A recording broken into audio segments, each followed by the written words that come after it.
We're going to go through a banded ankle inversion, eversion, axial rotation.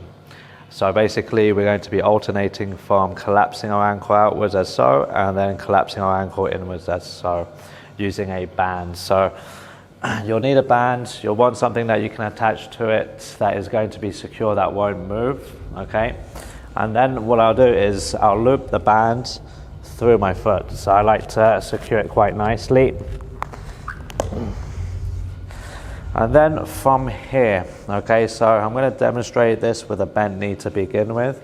The exercise is going to be going from that collapsed position that I mentioned and alternating back and forth. So this is the exercise.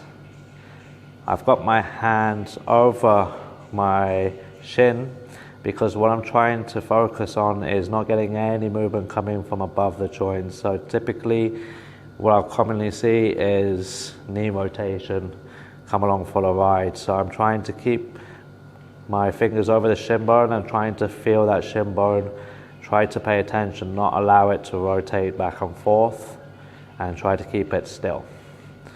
So I can also assess how the tension feels on the band.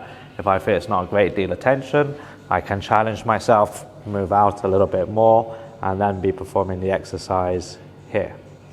I can also change knee angle, so I could decide to go maybe a little bit more open and then perform from here.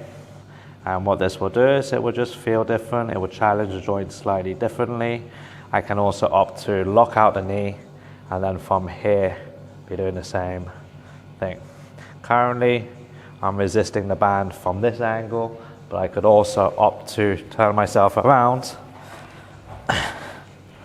And then this time I'll have the force of the band pulling inwards. So same exercise, but now slightly different line of resistance coming from a different place.